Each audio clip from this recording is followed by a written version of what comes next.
Bismillahirrahmanirrahim. Assalamualaikum warahmatullahi wabarakatuh. Alhamdulillahirrabbilalamin. Assalatu wassalamu ala rasulillah wa mursalin sayyidina wa maulana Muhammadin wa ala alihi washabihi ajma'in, amma ba'du. Marilah kita panjatkan puji syukur kehadirat Allah Subhanahu wa taala yang mana pada hari ini kita diberikan nikmat sehat, nikmat iman sehingga kita dapat melaksanakan ibadah salat zuhur berjamaah. Salawat dan salam kita curahkan kepada junjungan kita Nabi besar Muhammad SAW, kepada keluarga, sahabat, pengikutnya hingga akhir zaman. Sebelumnya mohon maaf ulun cuma menggantikan Pak Ustadz Dr. Andes Jainal Arifin yang mungkin berhalangan. Ulun juga tersalah bawa kacamata hilang, minta maaf, maka pakai peci lagi. Mungkin sedikit membahas tentang huruf-huruf hijaiyah. Jadi bagaimana sih caranya membaca huruf-huruf hijaiyah itu dengan benar. Jadi sebenarnya ada dua besar dibagi huruf hijaiyah itu sifatnya, yaitu yang namanya itu al-hamas, kemudian al-jahar. Nah, jadi bagaimana cara kita membedakan al-hamas atau al-jahar? Kalau al-hamas itu artinya suara yang harus dikeluarkan dengan ada napas atau angin. Jadi misalkan kita membaca surah bukan ayat-ayat yang berhubungan dengan al-hamas itu kita harus membedakan nanti yang mana sih yang ini al-hamas, al-jahar. Jadi apabila kita membaca huruf-huruf hijaiyah, ya al-hamas itu harus dikeluarkan angin kita dari mulut kita. Apabila tidak dikeluarkan maka akan salah. Huruf-huruf al-hamas itu terbagi ada 10. Nah, jadi 10 pian harus tahu. Kenapa? Apabila kita salah berarti salah juga bacaannya, artinya juga salah. Jadi salah satunya hurufnya adalah ta. Nah, ta ini harus memang keluar. Jadi membaca itu kalau pian membaca ta itu kada ada keluar napas maka salah. Jadi antara gigi lidah kita dipantulkan, posisi itu di gigi seri bagian atas, cuma kadang kena di gigi seri bagian atas kena langit-langitnya ta. Jadi harus ada.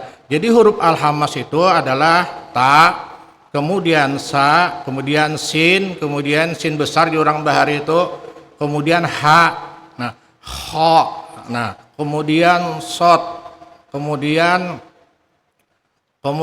sot, kemudian itu pa, kemudian kap, dia kira kap punya ka, kemudian ha lagi.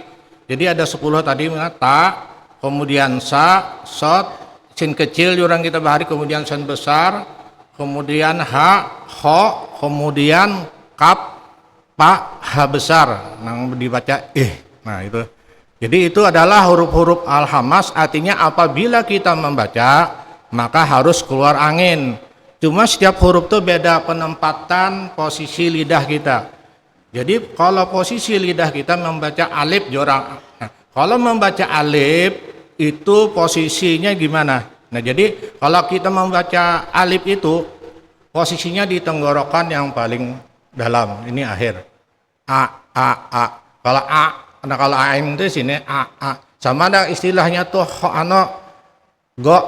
goigil jadi sama ho. Kalau ho itu kan di sini ya apa istilahnya kayak orang ngorok.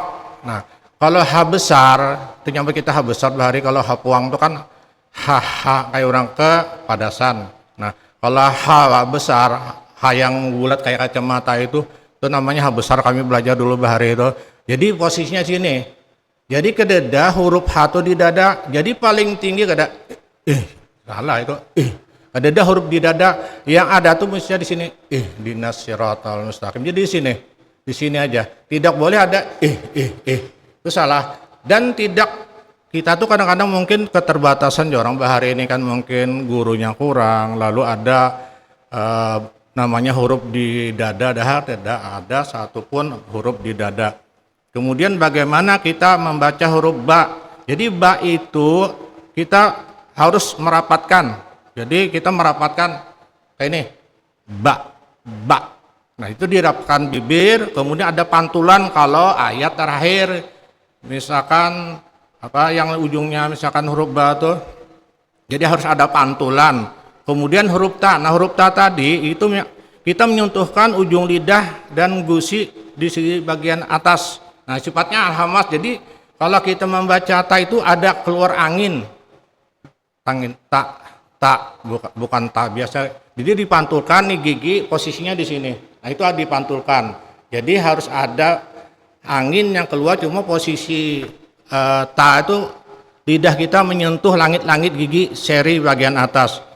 Kemudian kalau sa, nah kalau sa ini itu kita ujung lidah kita dikenakan dengan gigi 2 seri bagian atas. Nah sa, jadi nang antara 2 gigi sa itu alhamas.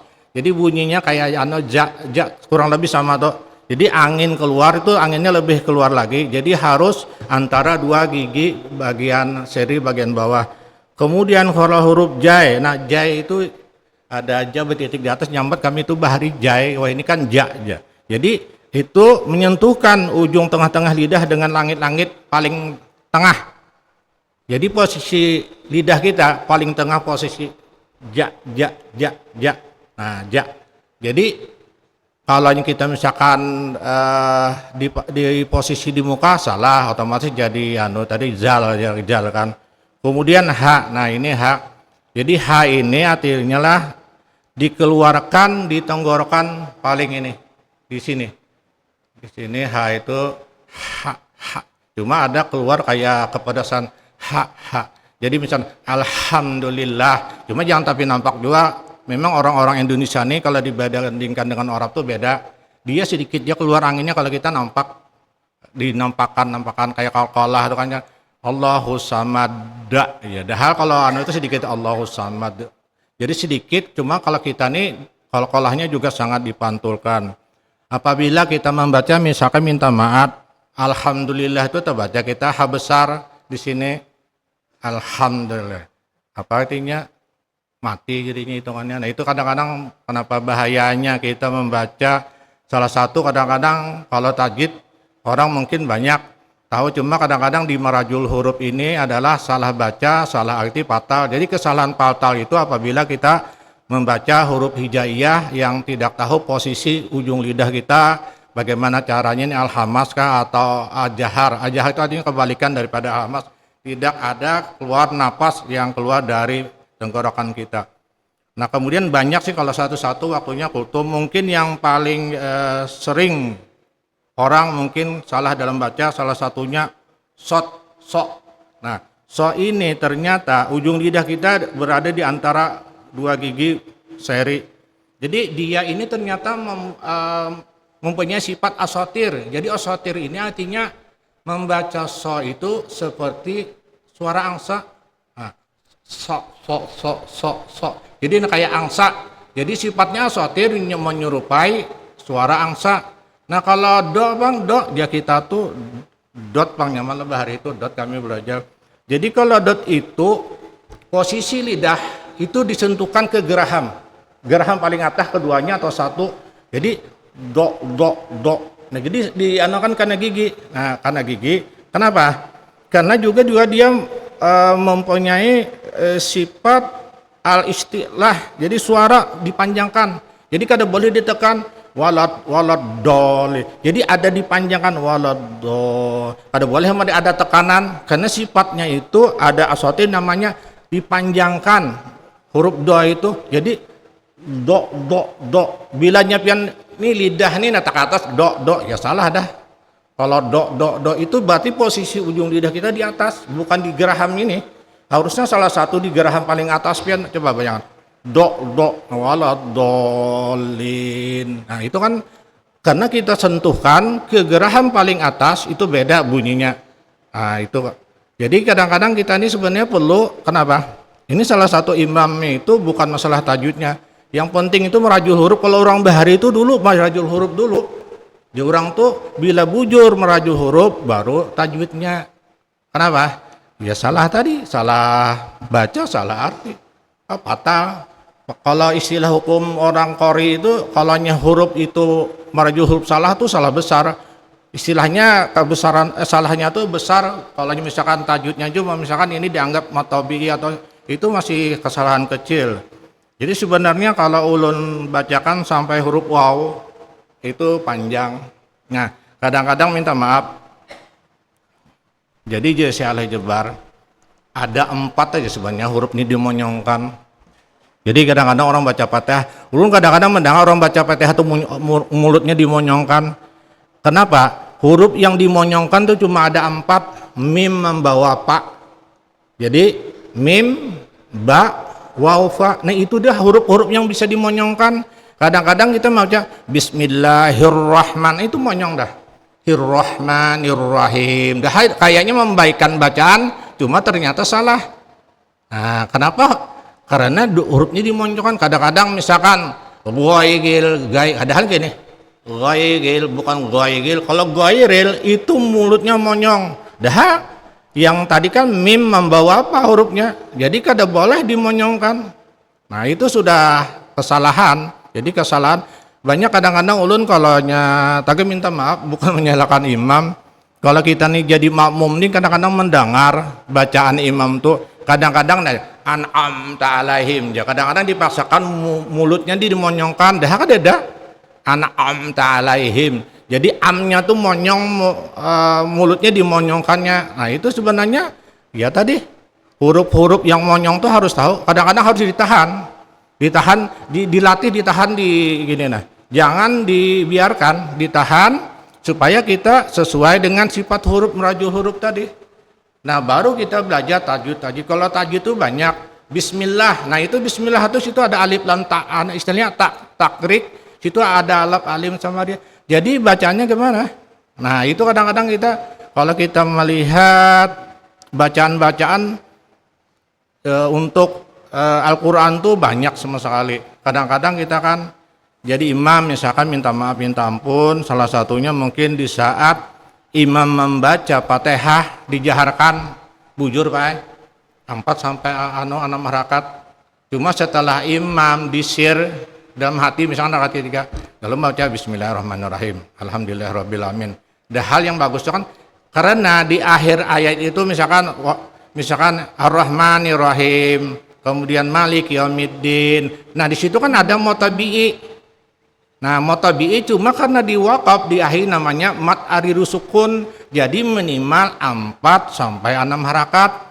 Nah cuma anehnya kadang-kadang ada imam-imam yang cepat di saat mengimani sholat johor misalnya atau maghrib 2 rakaat dijaharkan dikeraskan yang satunya disirkan akhirnya cepat. Makmum kada sempat lagi. Kenapa? Dia kada konsisten dengan bacaan yang tadi, yang pertama dan kedua, yang harusnya 4 sampai 6, ternyata dia mengambil 2. Kadang-kadang Bismillahirrahmanirrahim, Alhamdulillahirrahmanirrahim. Kada sesuai dengan yang tadi yang pertama, Bismillahirrahmanirrahim. Nah itu kan bujur. Karena yang namanya syarat mat arid sukun 4 sampai 6 harakat. Nah jadi sebenarnya kalau kita melihat fikih fikih tentang sholat sebenarnya kita ini perlu belajar fikih. Jadi bagaimana supaya kita ini sebagai imam, berat Pak imam menanggung dosanya makmum salah bacaan. Nah itu yang kadang-kadang ulun Pak itu serang kadang jadi imam. Kenapa? Kada sanggup lagi menanggung dosa makmum, ulun jadi dosa banyak. Menanggung dosa makmum, bacaan salah, ulun kada wani.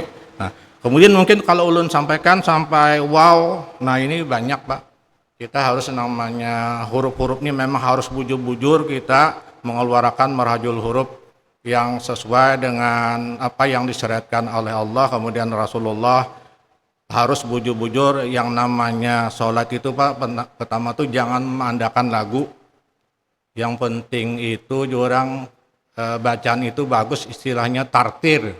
Tartil itu konsekuen, jadi antara rakaat pertama, kedua, ketiga nih, jangan rakaat pertama bagus, rakaat kedua, ketiganya atau keempat cepat benar bacaannya.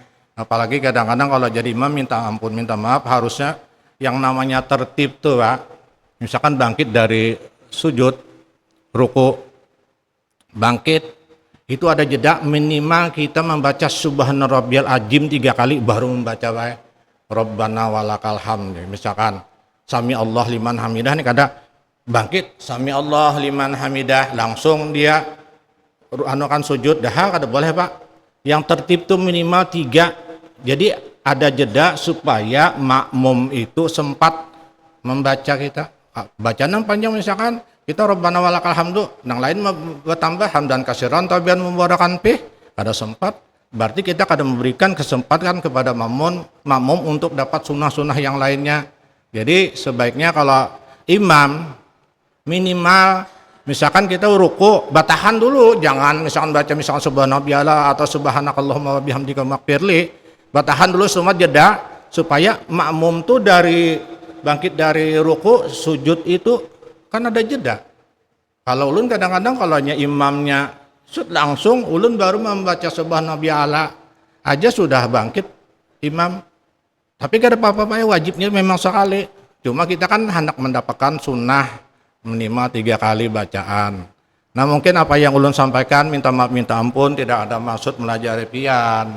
Cuma kini kita mungkin kalau kita ini sebagai orang Islam sebenarnya jasi alai jebar wajib hukumnya bisa bahasa Arab sebenarnya baik. Wajib, kenapa? Apa yang dibaca kita tahu, jadi connect. Mungkin membaca misalkan subhanallah azim kada paham ya subhanallah azim wa bihamdi aja. Kada ada connect. Harusnya kan kalau subhanallah azim wa bihamdi kita connect. Maha suci Allah yang maha agung serta memuji. Nah jadi kan nyaman. Jadi antara minimal pian untuk minta maaf, menyarankan bacaan Fatihah barang mulai bismillah sampai amin pian paham yang dibaca. Nah, kalau ulun kadang-kadang kita ini berdoa dahan antara 2 sujud itu payah rabbik fil warhamni warbuni wafani wajukni hadini wapini wapuan itu lengkap dah pian minta semuanya. Ya, lengkap di situ. Apaan yang pian pinta itu? Nah, rabbik fil warhamni warbuni wafani wajukni hadini wapini wapuani. Ampuni hamba ya Allah. Nah, ya Allah. Nah, berilah hamba rezeki, tingkatkan derajat hamba ya Allah. Lengkap kali itu. Kemudian apa? Berilah hamba kesehatan, berilah hamba rezeki. Kemudian apa lagi? Hapuslah ya Allah dosa-dosa hamba yang telah lalu. Nah, dahas itu minta ampun nih kita di situ. Nah, kalau kita paham apa yang dibaca, insya Allah biar nyaman.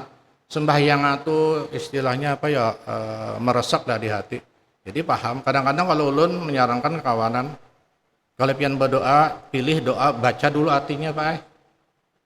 Ini bagus kada. Kalau artinya bagus baru diamalkan.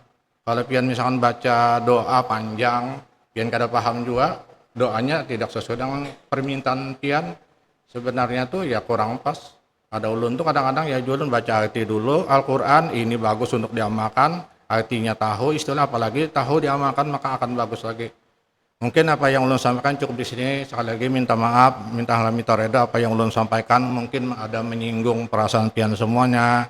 Kesalahan yang ulun sampaikan dari ulun sendiri, kemudian kebenaran hanya milik Allah Subhanahu wa taala. Ulun tutup. Assalamualaikum warahmatullahi wabarakatuh.